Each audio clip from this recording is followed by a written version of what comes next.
What is up, you beautiful collectors and action figure fans? Thanks for tuning in. Once again, it is the one and only Optibotimus coming at you with another video review. And on today's episode, we're continuing on our adventure to building the Marvel Legends, Marvel's Nemesis, as part of this new wave. We are going to be taking a look at Marvel's Husk. I'm saying Marvel a lot. There's a lot of Marvel in this. Now, Husk is one that I was definitely interested in picking up. I talked about how there were some that I was really on the fence about, but you have to get them because you got to get the Build-A-Figure piece. Husk was not one of those ones I was on the fence about. I wanted to get her as a member of Generation X. She was one of the newest teams that was created during the time when I was watching, or when I was reading the X-Men comic books, and I loved it. It was leaders, Banshee, Emma Frost, had a lot of other characters that are in it that we've gotten before, like Chamber, things like that. Husk is a new one that we're adding in. She had the weird mutant ability that she could morph her skin into whatever she wanted for the most part. So she would like rip her skin off, and then there would be something else there, like a knife or something, craziness. And I kind of like how they replicated that here with this alternate head sculpt, which is really very nice. Bunch of different hands. This comes with a large torso of Nemesis, or Holocaust, as I prefer to refer to him. The side here, you got a very cool up-close image of her, all that fun stuff. You come around to the back, you basically have what I was telling you, that she was, this says member of X-Men, but she joined Generation X, which was, like I said, that other little group. There was like X-Men, X-Factor, X-Force, Excalibur, Generation X. Like X-Men had like a blue team and a yellow team or something. I don't know. There was all sorts of stuff going on. I don't know why they just couldn't have one big team, but whatever. Collecting all these figures, with the exception of Wolverine, will get you a part that allows you to build Nemesis as he appears right here, which is not how I prefer him to look. There is a story behind him looking this way. There is a extremely loud car going by, so thank you for that, sir. But we'll get into that when we actually cover Nemesis in a separate video. I'll show all the parts, obviously, but I'll assemble everything in that individual video. I do like the packaging on this, though. This is really, it feels thick, feels nice. I do like it. Very cool. But for the packaging on her, that is about it. So without further ado, I don't know. It's just fun stuff. But we're going to get her out here. Let's see how cool she actually is. All right, my peeps. So here we have Husk. Open up and out of her packaging. And setting her off to the back for right now, as well as her specific accessories, we do get the piece for Nemesis. Primarily the torso and the head and everything. You also do get this kind of like a breather. We're going to plug this in here. Oh, wait, no. It goes like that. You're going to plug it in there. He's also going to have a helmet that's going to come around and plug in there. So you do get that Build-A-Figure piece. You got like the upper part of the thighs and everything. But again, we're going to be assembling this all in one video, so we'll take a closer look at it in that kind of video. But here is Husk. Now, Husk has the mutant ability to basically control her, I don't know, not really her skin, but she can like control like the ability to kind of like pull off her skin and have substances underneath her. So sometimes she can like form knives, you know, sometimes she can rip her skin off and have like metal. So like she can have kind of like a metal skin, and that's kind of what they're doing here. So in addition to a fisted hand that comes on her, she also comes with an extra fisted hand that would go on that side. She also has a clutching, clawing, ripping hand, and then you get another one for this hand as well. So you get basically the same. You also do get basically a hunk of skin for her. As you can see, like, just regular, doesn't look anything like special or anything like that. A lot of the Generation X characters had some kind of look to them, like Chamber, for example, or Mondo. These are characters that are in that, but some of them pretty much look normal and could pass as a normal person until she rips off her skin, and that's where you have this. And it's like, I feel like this is meant to kind of replicate that, and underneath here they decided to paint, this is the alternate head that she comes with, come in with like this metallic look underneath it for the most part, which looks really cool. The sculpt on here is also extremely well done. I also like the paint that they did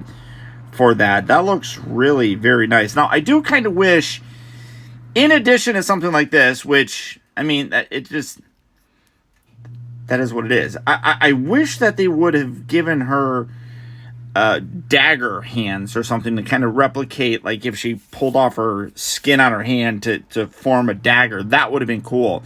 This looks nice. She's got crazy messy hair in this, but the sculpt work, I mean, it's an action figure, and this is going to sound weird, but this is a gorgeous looking head sculpt. I mean, that is extremely well done, whether it be the normal one or the screaming kind of half ripped off face. Both of those sculpts are extremely well done. So you do get that for her accessories. Now, for comparison, in terms of rounding out some of the Gen X team, here is M, or Monet Saint Croix. We have, of course, the what is her name? Emma Frost. Let's see. Here we have Chamber. We're getting that, but like, see, like he's definitely like a crazy looking guy. His feet suck too. Like, they are terrible feet. So let's see if I can get him to stand. He's not going to want to, because like his feet are rounded, so it makes it very difficult to balance this son of a gun, which is frustrating. There we go. Okay, so there we have Chamber.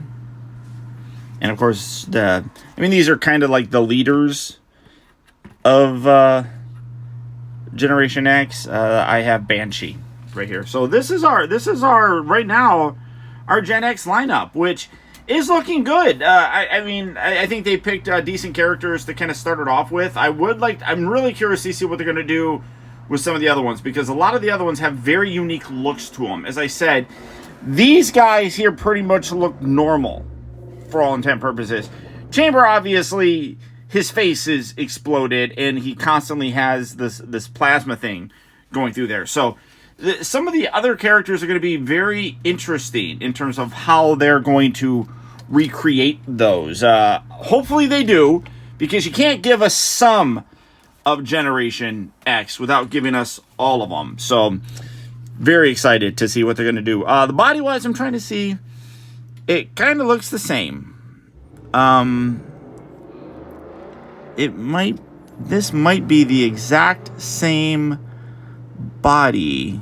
They got the belt there. I mean, everything on here, the arm gauntlets. To my eye, I mean, like, they're wearing the same suit. So I think that these bodies are identical. I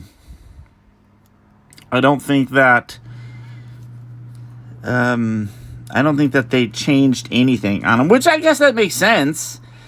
Yeah, I'm trying to see. I mean, they did paint this a little bit better. Like, this back section here is painted to kind of blend in with the suit there, whereas this has these little bits that come up here. So I'm just looking around to see. I honestly think it's the exact same body, which is perfectly fine, because it works, and they look totally different. You know, I mean, they're wearing the same, uniform, so it is what it is. But obviously, head sculpts are completely different. But very nice. The head is limited with the articulation because of the sculpted hair. Even when you have this one on here, you can pop that off, put that on there. I mean, it's still... Oh, that's really stiff. Hold on. Let's see if I can get that. There we go. I mean, because of the way that the hair is, again, you're not really going to get a lot. But I almost kind of think I want to go with that head sculpt in my display, and then take the skin and just kind of have her holding onto it, you know, like she's just ripped it off of her face or something. I'm like, that's pretty cool. Like, look at me. But so the articulation in the head area is definitely going to be limited because of the head sculpt. It is what it is. Shoulders do still have the same hinge joints, pin sockets, rotation at the upper part of the bicep.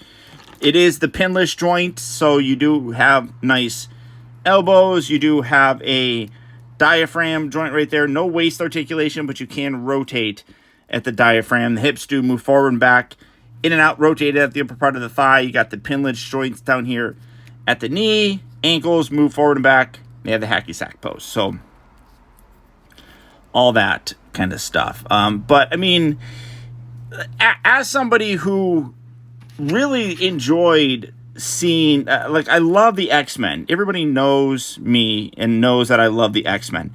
I wasn't there at the creation of the X-Men. It was fun to be there at the creation of a new team. I should have brought out Jubilee. She was also part of that. So it's cool to get these figures. I think that they're extremely well done. Obviously, the body being a reuse doesn't really bother me all that much because it's a good reuse, honestly. So I would definitely recommend picking her up. You know, the thing is, like, a lot of these X-Men figures, it all just kind of depends on what you're interested in. There's parts of this, like, for example, the X-Factor Cyclops. I don't have much of an interest in it, but I did have interest in the Age of Apocalypse Gambit. I do have the interest in the Generation X Husk. I mean, even I'm kind of on the fence about Nightcrawler. Fabian Cortez is one that I'm interested in. So like I've talked about, there's 7 figures in this wave. There's realistically only 3 that I was all that interested in. But I did want to get Nemesis, and we'll go into my thoughts on that, obviously, when we take a look at that figure.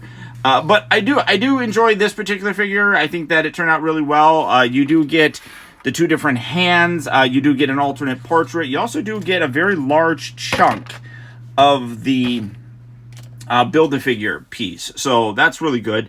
I definitely recommend picking her up if you're a fan of X-Men, all that kind of stuff. She's a good one to add to your collection. So there you go, guys. There's my look at the new Marvel Legends Nemesis Build-A-Figure of Husk. Good figure, available right now at various online retailers. Like I said, I got mine through CMD Store, but I do believe that Amazon will be getting theirs relatively soon. So good times, good times. If you enjoyed the video, don't forget to please hit that thumbs up button. Sydney, I'm talking to you. Make sure you hit that thumbs up button. Also, if you guys haven't, be sure to subscribe in case you haven't already subscribed.